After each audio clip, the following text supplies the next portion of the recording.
आज की इस कहानी में हम जानेंगे कि बुद्ध के नज़रिए से हमारी ज़िंदगी की कीमत क्या है।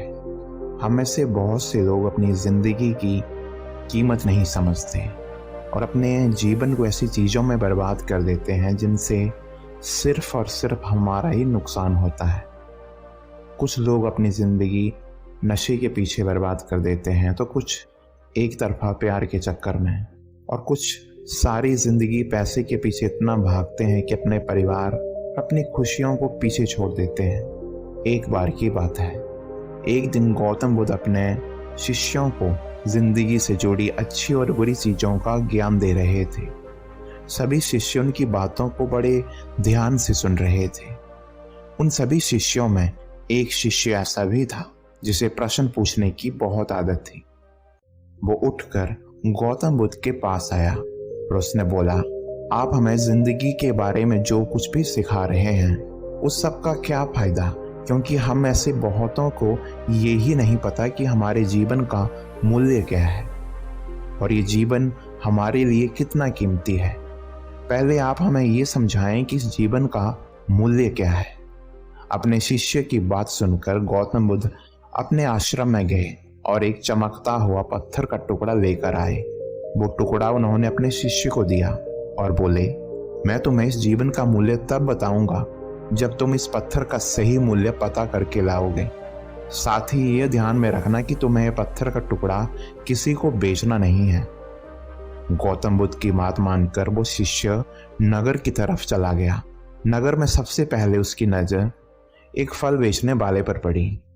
उसने वो पत्थर उस फल वाले को दिखाया और बोला, इस पत्थर के बदले आप मुझे कितने फल दे सकते हो? फल वाला बोला, ये पत्थर कुछ खास तो नहीं है, लेकिन मैं फिर भी इसके बदले तुम्हें 10 आम दे सकता हूँ। वो शिष्य उस पत्थर को लेकर आगे चला गया। फिर उसे एक सब्जी वाला मिला। शिष्य ने उस सब्जी वाले से उस पत्थर की कीमत पूछी। सब्जी वाले ने उस पत्थर को ध्यान से देखा और देखते ही बोला, इस पत्थर की कीमत के बदले मैं तुम्हें ज्यादा से ज्यादा एक बोरी आलू दे सकता हूँ। इसके बाद वो शिष्य उस पत्थर को लेकर एक सोने के व्यापारी के पास गया। उस पत्थर के टुकड़े की चमक को देखते ही उस सुनार ने उसकी कीमत 100 सोने के सिक्के लगाई। शिष्य ने वो टुकड़ा बेचने से मना किया तो सुनार उसके बदले 200 सिक्के देने के लिए भी तैयार हो गया, लेकिन शिष्य ने वो पत्थर नहीं बेचा। इसके बाद वो शिष्य एक हीरे के व्यापारी के पास गया और उसके सामने वो पत्थर का टुकड़ा रख दिया। उस पत्थर को देखते ही हीरे के व्यापारी ने एक साफ कपड़ा बिछाया, उस पत्थर को उसके ऊपर रखा और उसकी परिक्रमा की और हाथ जोड़कर उस पत्थर को कपड़े में लपेटते हुए बोला, जिसे तुम मामूली सा पत्थर समझकर इसकी कीमत पूछ रहे हो, असल में ये एक बेशकीमती रूबी है। ऐसा रूबी हर किसी को नहीं मिलता। अगर मैं अपना सब कुछ बेच भी दूं तो भी इसकी कीमत नहीं चुका सकता। उस व्यापारी की बात सुनकर वो शिष्य हैरान हो गया। वो दौड़ता हुआ गौतम बुद्ध के पास आया और उसने जो कुछ भी उसके साथ नगर में हुआ सब बता दिया। उस शिष्य की बात सुनकर गौतम बुद्ध बोले, तुम्हारे सवाल का जवाब इस रूबी की कीमत में ही छिपा है। हमारा जीवन भी एक रूबी की तरह है और ये बहुत बेशकीमती है, लेकिन हम इस बात को नहीं समझते और अपने जीवन का मूल्य भी नहीं समझते। हम दूसरों को देखकर अपने जीवन को जीने की कोशिश में अपने इस जीवन की कीमत को कम आंकने की कोशिश करते हैं। हम ये सोचते हैं कि हमारी ज़िंदगी की कीमत वही है जो हमें दूसरे बताते हैं, लेकिन इस बात को हमेशा ध्यान में रखना चाहिए कि सामने वाला इंसान अपनी हैसियत, बुद्धि और अपनी समझ के हिसाब से ही तुम्हारी कीमत लगाता है। जिंदगी सिर्फ एक बार मिलती है, इसे बर्बाद ना करो।